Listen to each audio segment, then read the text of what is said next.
If someone had told me 5 years ago that I'd be sitting here writing this story, I would have laughed in their face. Back then, I had what I thought was a solid life. A stable marriage, a good job, a comfortable home. I wasn't the guy who worried about his wife straying or about my life unraveling overnight. But life has a twisted way of humbling you, of pulling the rug out from under your feet just when you start to believe you're standing on solid ground. Rachel, my wife, was my best friend, or at least that's what I used to think. We had spent over a decade together, growing, struggling, building what I assumed was a partnership that could survive anything.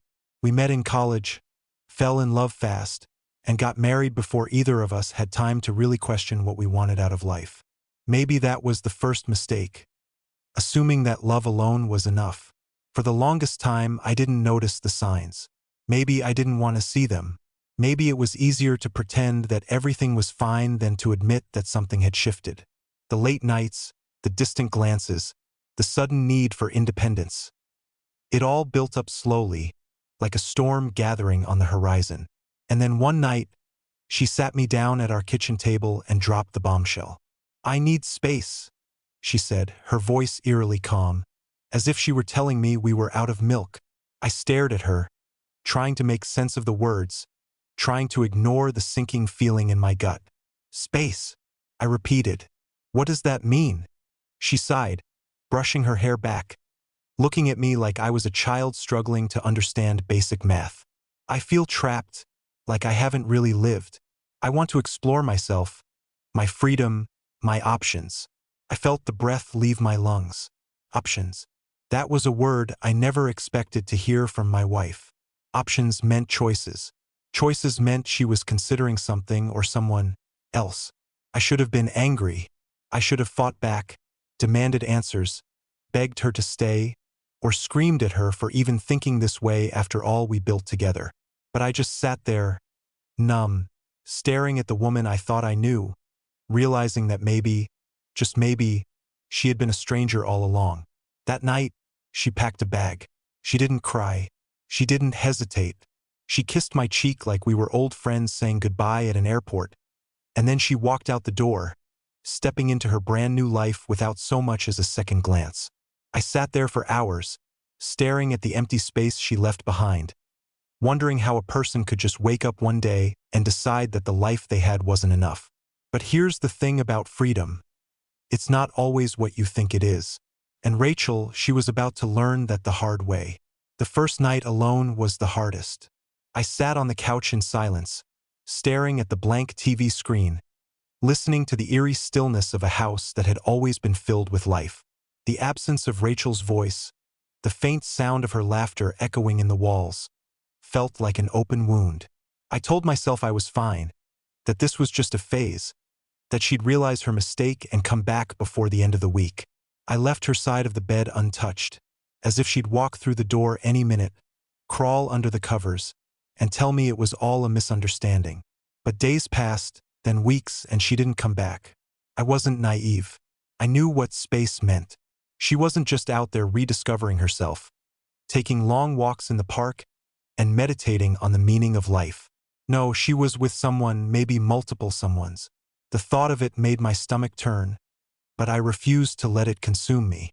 I focused on work, on keeping busy, on pretending that I wasn't a man whose wife had abandoned him to find herself. And then the phone calls started. At first, they were casual check-ins. Rachel would call every few days, acting as if we were old friends rather than a married couple living apart. "How's work?"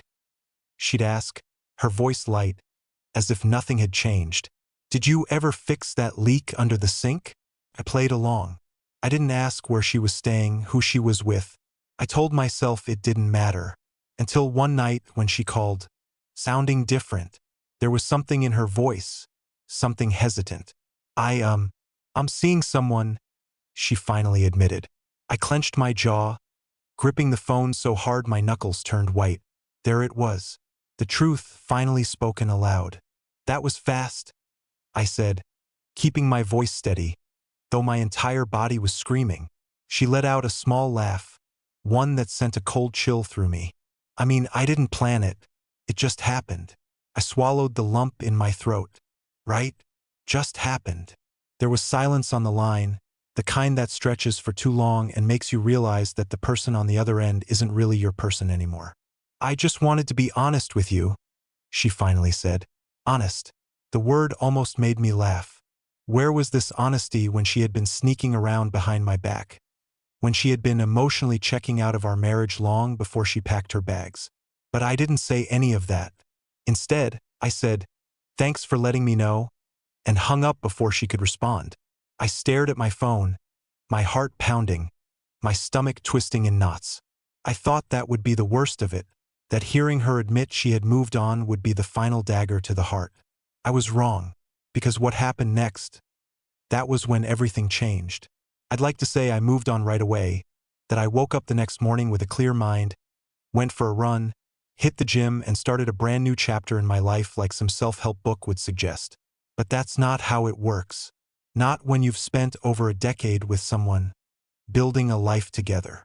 Not when every single thing in your home reminds you of them, from the coffee mugs in the kitchen to the way the closet still smelled like their perfume. Instead, I spiraled quietly. I told myself I was fine, but the reality was I was barely functioning. I went through the motions at work, nodding along to conversations I wasn't really listening to. I came home to an empty house that felt more like a museum of my failed marriage. And worst of all, I kept replaying Rachel's words in my head. "I just wanted to be honest with you," as if her newfound honesty erased everything she had already done. As if calling me up to tell me she was with someone else was supposed to be some kind of gift. But the thing about pain is that it has a way of pushing you to a breaking point, and for me, that moment came one Friday night when I found myself sitting in the dark, scrolling through old photos of us on my phone. Every image told a story. Our honeymoon in Hawaii, our first Christmas together, lazy Sunday mornings where she'd rest her head on my chest and trace circles on my skin. And all I could think was any of it even real? I don't know what possessed me to check her social media that night. Maybe I was looking for answers. Maybe I wanted to prove to myself that she was miserable without me. But what I found, it was worse than I could have ever imagined. There she was, Rachel, my wife, the woman who had told me she needed space, posing in a dimly lit rooftop bar, her arms wrapped around another man. He wasn't just some random guy either. He was younger, flashy, the kind of guy who wore expensive watches and smiled like he had never had a bad day in his life. And Rachel, she looked happy. Not just happy, radiant, like she was thriving. And that's when it hit me. She hadn't just left me to find herself. She had been preparing for this, lining up her next life while I was still clinging to the wreckage of our old one. Something in me snapped. I wasn't going to be the pathetic husband waiting around for his wife to realize she had made a mistake. I wasn't going to be the guy everyone pitied. So that night, I did something I hadn't done in years. I took control. I deleted every single picture of her from my phone. I packed up her remaining belongings into a box and left them by the door.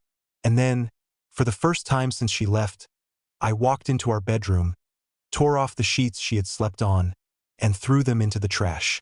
It was symbolic, a fresh start, a message to myself that I wasn't going to live in the past anymore. But what I didn't know was that while I was trying to erase her from my life, she was about to walk right back into it, uninvited. And when she did, everything changed.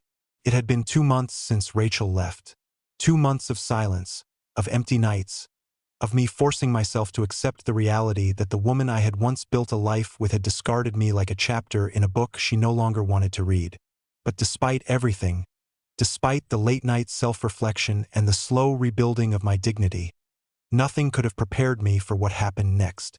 It was a Sunday afternoon. I had just returned from the gym, trying to develop a new routine, something to occupy my mind. Sweat still clung to my skin as I stepped into my house, kicking off my sneakers near the door. And that's when I saw her, Rachel, standing in my kitchen like she had never left. For a split second, I thought I was hallucinating. Maybe I had overworked myself at the gym. Maybe this was my mind playing tricks on me. But no, there she was, wearing that old gray sweater of mine she used to steal when she was cold. Her blonde hair pulled into a messy bun, looking at me with an expression I couldn't quite place. I felt my jaw tighten. "What the hell are you doing here?" She had the audacity to look hurt. "I used my key," she said, like that somehow justified breaking into my house. "You don't live here anymore." I shot back. She flinched, a small reaction, but I caught it. And for the first time, I noticed something was off. She didn't look like the vibrant, free-spirited woman from those social media pictures. There were dark circles under her eyes. Her skin lacked its usual glow, and when she fidgeted with the hem of her sweater, I realized her nails, which she always kept perfectly manicured, were chipped. "Can we talk?" she asked. I exhaled sharply, running a hand through my damp hair. The nerve of this woman. She had walked out on me, told me she needed space, and then paraded her new relationship all over the internet. And now she wanted to talk? I should have said no, should have told her to get out, that she made her bed and now she had to lie in it. But curiosity got the better of me. "Fine," I said. "Talk." Rachel hesitated, glancing down like she was trying to collect her thoughts. "I made a mistake," she finally admitted, her voice barely above a whisper. I stared at her, waiting. She let out a slow breath. "When I left, I thought I was doing the right thing. I thought I needed freedom, a fresh start, something different." She swallowed, as if the next words were painful to say. "But it wasn't what I expected." I folded my arms. "That so?" She nodded. "It was exciting at first, the newness, the attention. But then reality hit. The guy I was with, he wasn't who I thought he was. He made promises he didn't keep. And when things got tough, when I needed someone, he wasn't there." I resisted the urge to laugh. So she had left a stable marriage, a loyal husband, for a fantasy, and now that reality had kicked her in the teeth, she thought she could walk back in. "What do you want, Rachel?" I asked, my voice steady. Her lip trembled. "I miss you." For a moment, I just looked at her, studying the woman I had once loved, the woman who had shattered me. And for the first time since she left, I realized something. I didn't feel broken anymore. I didn't feel desperate for her validation, for her love. In fact, I felt nothing. She must have seen it in my expression, because panic flashed across her face. "I know I hurt you," she said quickly, stepping closer. "But I want to fix things. I want to come home." The words should have stirred something in me, but instead, all I felt was a strange, almost surreal sense of relief. "You can't," I said simply. Rachel blinked, as if she hadn't expected that response. "What? You don't live here anymore?" I repeated, this time with finality. Her eyes filled with tears, but I didn't waver. I wasn't the man she had left behind. I had changed. I had grown. And the life she walked away from, it wasn't waiting for her anymore. She turned, wiping at her face as she walked toward the door. But before she left, she hesitated, looking back at me one last time. "I really did love you," she whispered. I held her gaze. "I used to love you too."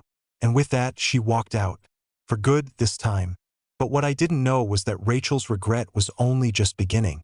The moment Rachel walked out that door for the second time, I expected to feel something.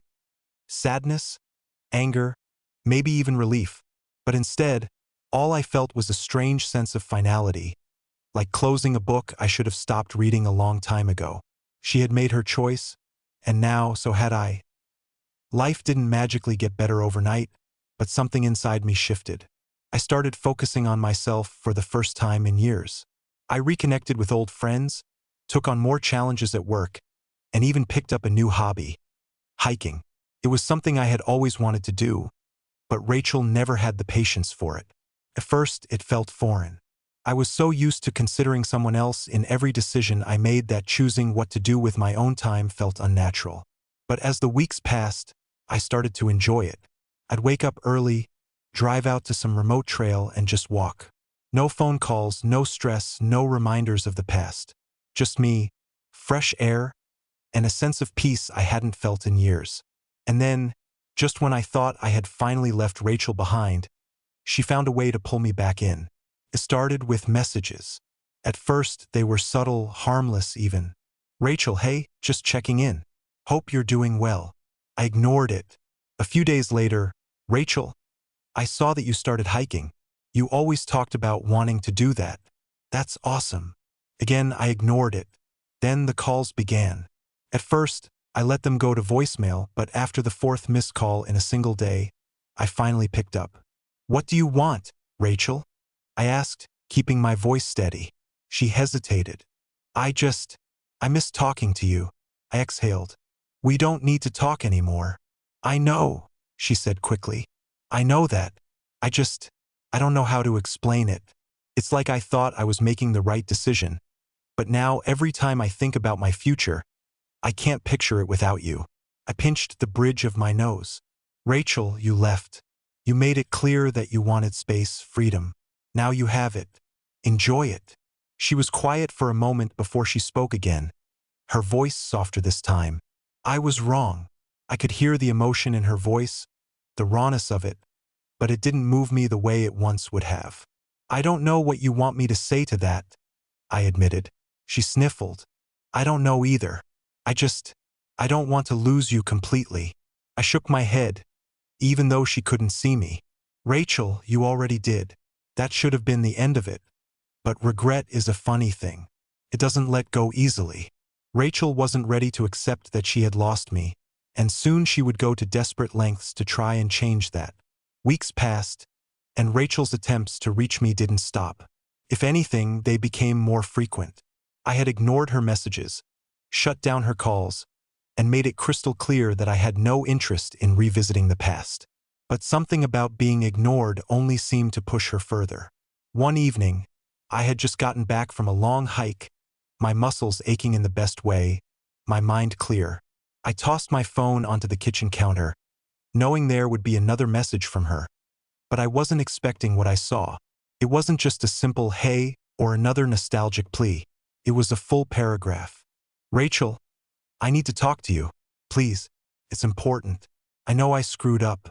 I know I don't deserve anything from you. But I need to see you. Just once. Please.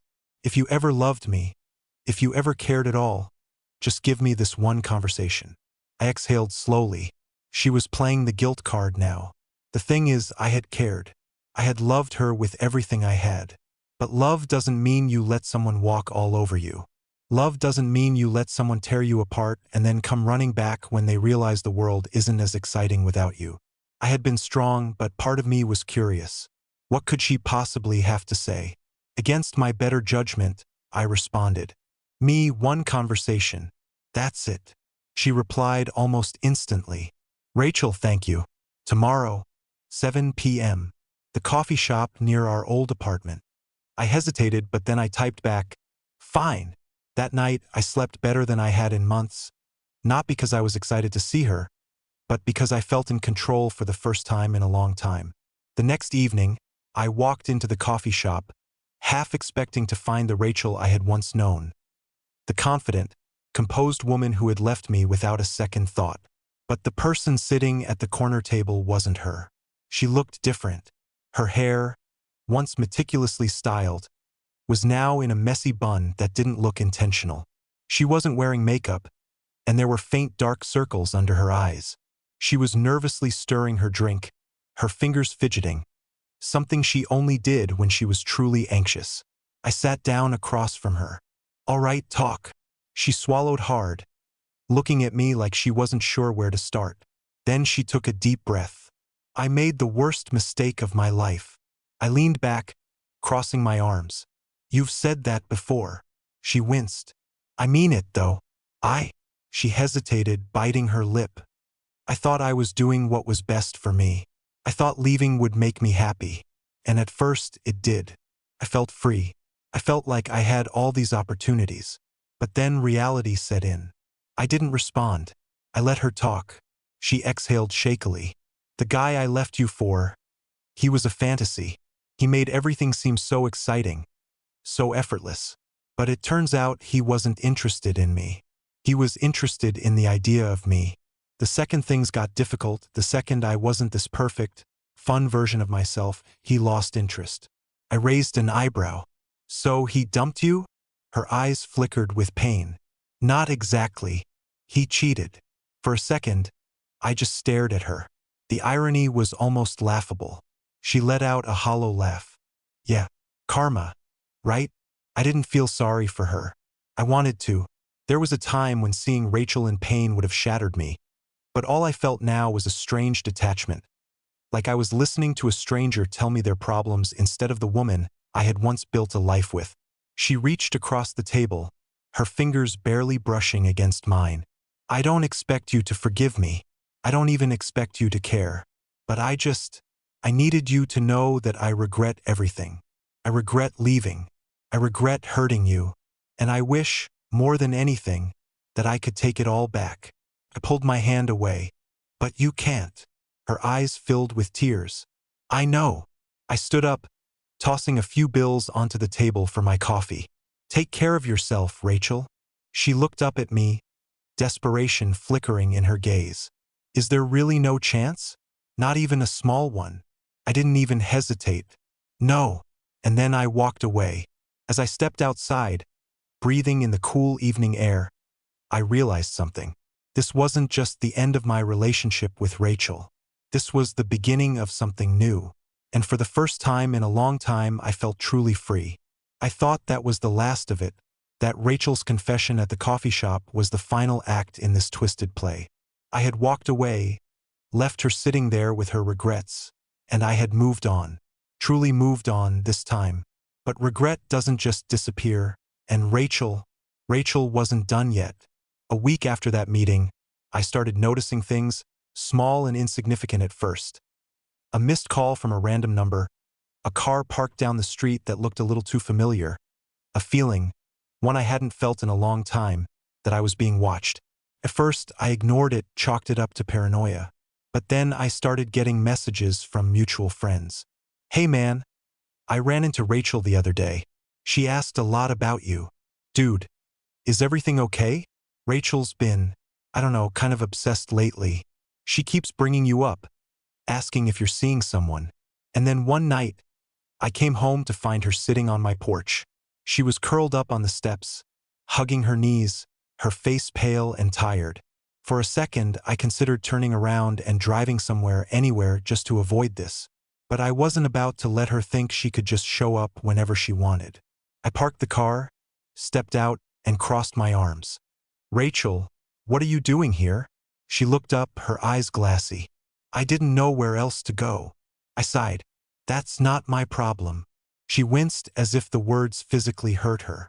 I know I don't have any right to be here, but I don't know how to move forward. I clenched my jaw. Not my problem, I repeated, turning toward the door. She scrambled to her feet. Wait, please.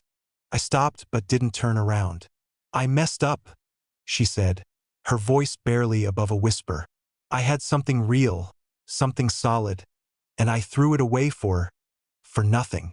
I exhaled slowly. I'm not going to keep having this conversation with you, Rachel. She swallowed hard. Are you seeing someone? I let out a humorless laugh. That's none of your business.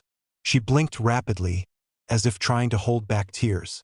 I can't stand the thought of you with someone else. I turned to face her fully. You don't get to say that. You don't get to care now. She nodded, wrapping her arms around herself. I know, but it doesn't stop me from feeling it.